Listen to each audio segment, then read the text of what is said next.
Aujourd'hui, un prof en France a 9 heures de formation en maths versus 100 heures à Singapour. Donc si on veut, aujourd'hui on est classé dernier en Europe au niveau maths, avant-dernier de l'OCDE. Pour la 7e puissance mondiale, c'est juste pas possible. Et les talents ne manquent pas dans notre pays. On est un pays, mais tellement plein de talents qu'il faut juste laisser éclore.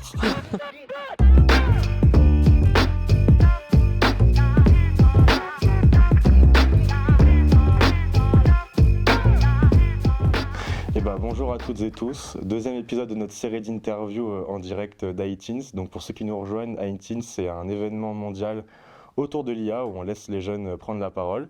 Ce matin on était avec Sylvain et aujourd'hui on est avec Angela cet après-midi.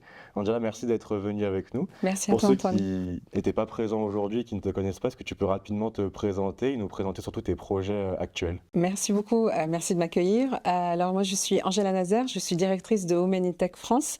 Women in Tech c'est une grande ONG, on est présent dans 65 pays, on compte 500 000 membres et on est une des rares ONG qui est reconnue par les Nations Unies. Pourquoi? Parce qu'on fait des choses concrètes dans le monde entier. On a ouvert des écoles dans les favelas au Brésil, en Afrique du Sud, au Ghana, au Congo. On est présent, on a Women in Tech en Afghanistan et là notre prochaine target c'est ouvrir Women in Tech en Iran pour mettre en valeur tous les talents féminins. Et chose très importante, nous appelons Women in Tech, mais on a 30% d'hommes. Donc tout le monde est les bienvenus. Tout le monde est le bienvenu à Women in Tech. Là, ce matin, tu nous disais que tu faisais ça à titre bénévole. Exactement. Pourquoi est-ce que tu as décidé de t'engager dans cette cause et en quoi c'est quelque chose qui te parle? Les gens sont très très surpris. Oui, enfin, je travaille dans la vraie vie aux Nations Unies. Moi, je raconte souvent mon anecdote personnelle. J'ai fait quasiment toute ma carrière dans un groupe américain.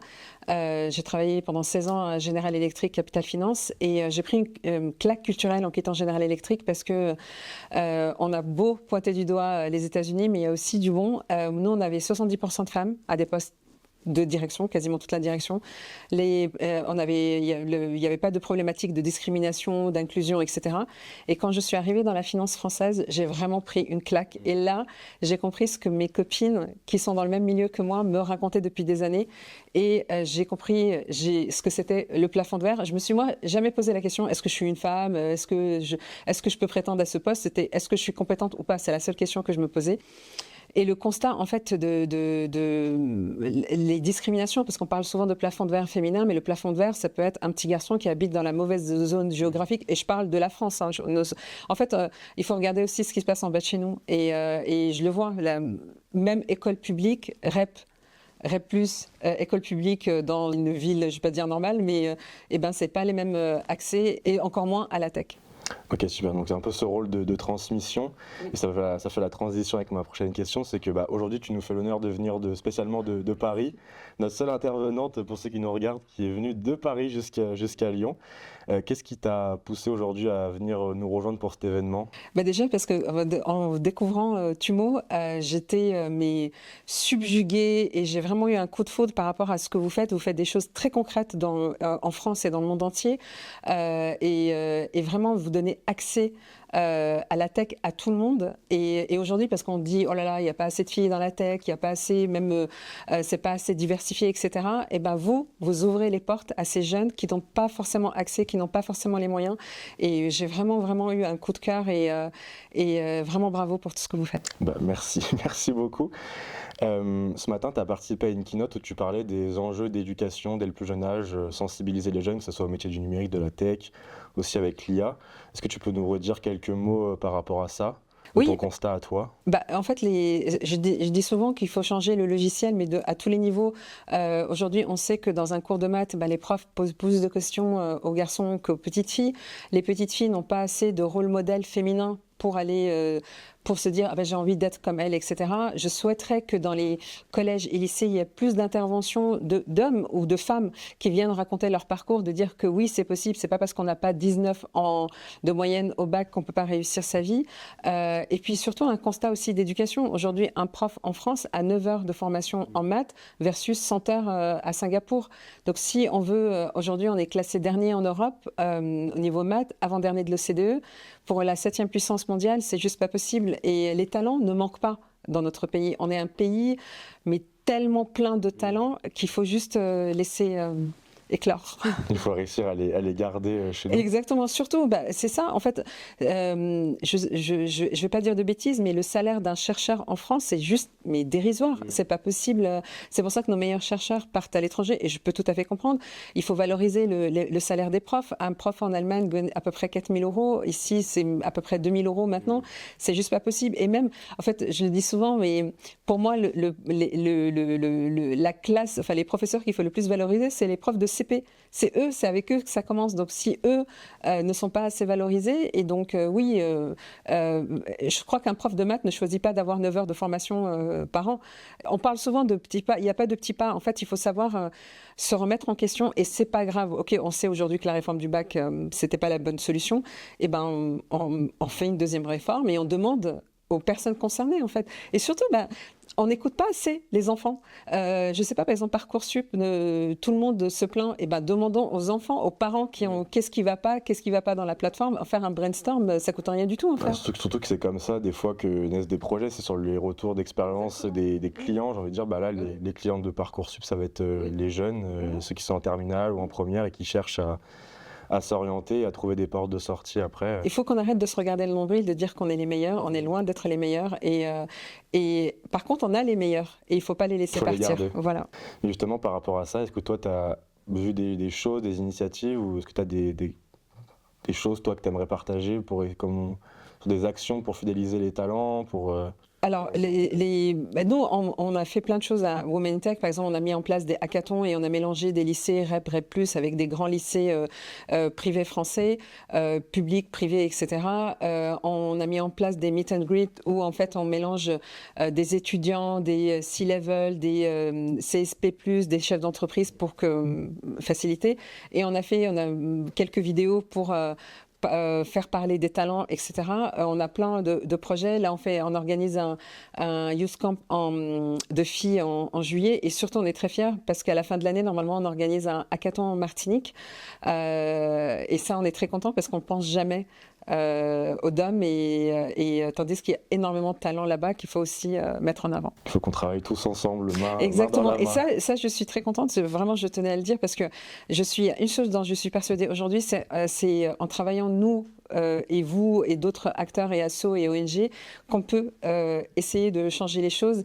Et moi, je suis je suis quelqu'un de très positif à la base, et j'ai beaucoup d'ambition pour tous les projets qu'on va mettre en place ensemble. Trop bien, il y en aura. Tu as parlé un peu de rôle modèle, c'est quelque chose qui m'intéresse parce que dans la pédagogie de Tumo, tous les jeunes, ils ont un coach un peu référent qui doit jouer ce rôle un peu de grand frère, de mentor. Est-ce que tu penses que toi, ça a vraiment un impact?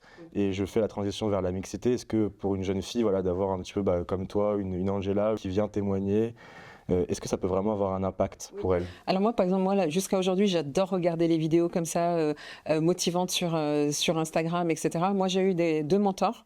Alors, je vais être franche, quand on me l'a proposé, j'avais 23 ans, et je me dis, mais à quoi ça va me servir? Je sais ce que je veux dans la vie, j'ai jamais eu besoin de... Et en fait, après, j'ai vu, c'est très important d'avoir quelqu'un qui vous donne des feedbacks, quelqu'un qui est dans la profession, etc., et qui reste neutre.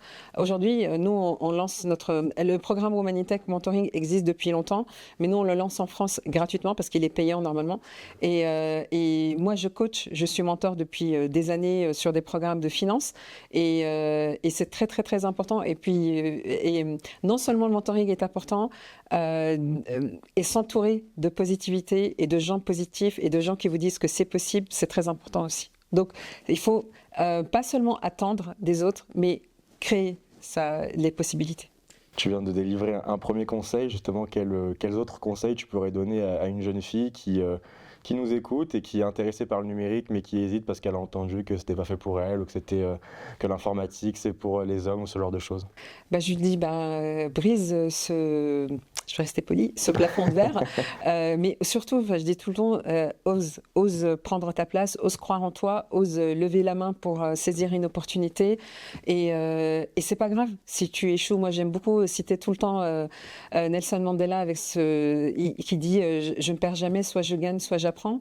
Moi, j'ai beaucoup appris dans ma vie, mais vraiment, et c'est pas grave. On peut échouer, mais je sais même pas combien de fois j'ai échoué, et j'échoue encore, sincèrement. en 2024, c'était pas une si belle année que ça, mais c'est pas grave. Formez-vous et surtout, si on te dit que c'est pas possible, eh ben fais-le. Ouais. Ce que tu dis, ça me fait penser à ce que disait Xavier Niel, qui a fait pas mal de choses, qui a notamment fondé les écoles 42, ouais.